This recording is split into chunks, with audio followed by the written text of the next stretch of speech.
अध्याय 8 भगवत प्राप्ति।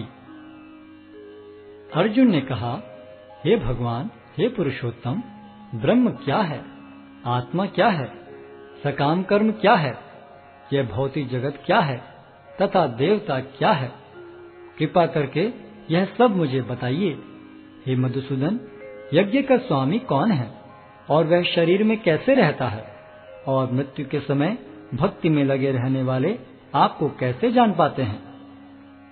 भगवान ने कहा, अविनाशी और दिव्य जीव ब्रह्म कहलाता है और उसका नित्य स्वभाव अध्यात्म या आत्म कहलाता है। जीवों के भौतिक शरीर से संबंधित गतिविधि कर्म या सकाम कर्म कहलाती है। हे देहधारियों में श्रेष्ठ, निरंतर परिवर्तनशील यह भौतिक प्रकृति अधिभूत कहलाती है। भगवान का विराट रूप, जिसमें सूर्य तथा चंद्र जैसे समस्त देवता सम्मिलित हैं, अधिदैव कहलाता है तथा प्रत्येक देहधारी के हृदय में परमात्मा स्वरूप स्थित मैं परमेश्वर अधियज्ञ कहलाता हूँ। और जीवन के अंत में जो केवल मेरा स्मरण करते हुए शरीर का त्याग करता है, वह तुरंत मेरे स्वभाव को प्राप्त करता है। इसमें रंच मात्र भी संदेह नहीं है। हे कुंती पुत्र, शरीर त्यागते समय मनुष्य जिस जिस भाव का स्मरण करता है, वह उस भाव को निश्चित रूप से प्राप्त होता है। अतएव हे अर्जुन, तुम्हें सदैव कृष्ण रूप में मेरा चिंतन करना चाहिए और साथ ही युद्ध करने के कर्तव्य को भी पूरा करना चाहिए। अपने कर्मों को मुझे समर्पित करके तथा अपने मन एवं बुद्धि को मुझ में स्थिर करके तुम निश्चित रूप से मुझे प्राप्त कर सकोगे। हे पार्थ, जो व्यक्ति मेरा स्मरण करने में अपना मन निरंतर लगाए रखकर अविचलित भाव से भगवान के रूप में मेरा ध्यान करता है, वह मुझको अवश्य ही प्राप्त होता है। मनुष्य को चाहिए कि परम पुरुष का ध्यान सर्वज्ञ, पुरातन, नियंता, लघुतम से भी लघुतर, प्रत्येक का पालन करता, समस्त भौतिक बुद्धि से परे, अचिंत्य तथा नित्य पुरुष के रूप में करे। वे सूर्य की भांति तेजवान हैं और इस भौतिक प्रकृति से परे दिव्य रूप हैं। मृत्यु के समय जो व्यक्ति अपने प्राण को भौहों के मध्य स्थिर कर लेता है और योग शक्ति के द्वारा अविचलित मन से पूर्ण भक्ति के साथ परमेश्वर के स्मरण में अपने को लगाता है, वह निश्चित रूप से भगवान को प्राप्त होता है।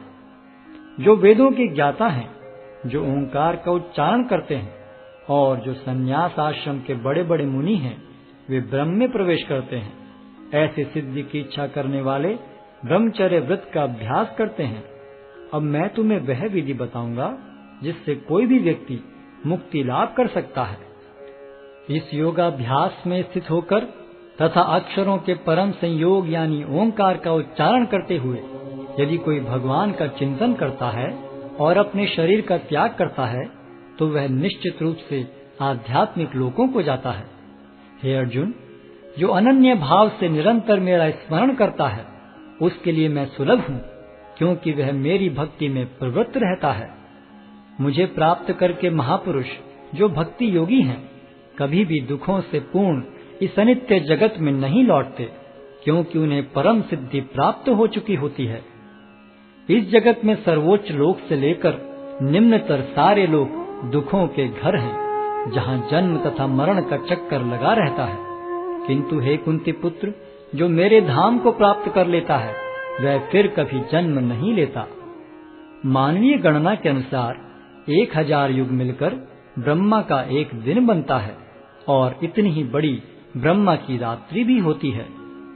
ब्रह्मा के दिन के शुभारंभ में सारे जीव अव्यक्त अवस्था से व्यक्त होते हैं और फिर जब रात्रि आती है तो वे पुनः अव्यक्त में विलीन हो जाते हैं। जब जब ब्रह्मा का दिन आता है तो सारे जीव प्रकट होते हैं और ब्रह्मा की रात्रि होते ही असहायवत विलीन हो जाते हैं। इसके अतिरिक्त एक अन्य अव्यक्त प्रकृति है जो शाश्वत है और इस व्यक्त तथा अव्यक्त पदार्थ से परे है। यह परा और कभी नाश न होने वाली है। जब इस संसार का सब कुछ लय हो जाता है, तब भी उसका नाश नहीं होता। जिसे वेदांती अप्रकट तथा अविनाशी बताते हैं, जो परम गंतव्य है, जिसे प्राप्त कर लेने पर कोई वापस नहीं आता, वही मेरा परम धाम है। भगवान जो सबसे महान है, अनन्य भक्ति द्वारा ही प्राप्त किए जा सकते हैं। यद्यपि वे अपने धाम में विराजमान रहते हैं, तो भी वे सर्वव्यापी हैं और उनमें सब कुछ स्थित है। हे भरत श्रेष्ठ, अब मैं तुम्हें उन विभिन्न कालों को बताऊंगा जिनमें इस संसार से प्रयाण करने के बाद योगी पुनः आता है अथवा नहीं आता। जो पर ब्रह्म के ज्ञाता हैं, वे अग्निदेव के प्रभाव में, प्रकाश में, दिन के शुभ क्षण में, शुक्ल पक्ष में या जब सूर्य उत्तरायण में रहता है, उन 6 मासों में इस संसार से शरीर त्याग करने पर उस पर ब्रह्म को प्राप्त करते हैं। जो योगी धुएं, रात्रि, कृष्ण पक्ष में या सूर्य के दक्षिणायन रहने के 6 महीनों में दिवंगत होता है, वह चंद्रलोक को जाता है, किंतु वहां से पुनः चला आता है। वैदिक मतानुसार इस संसार से प्रयाण करने के 2 मार्ग हैं, एक प्रकाश का तथा दूसरा अंधकार का।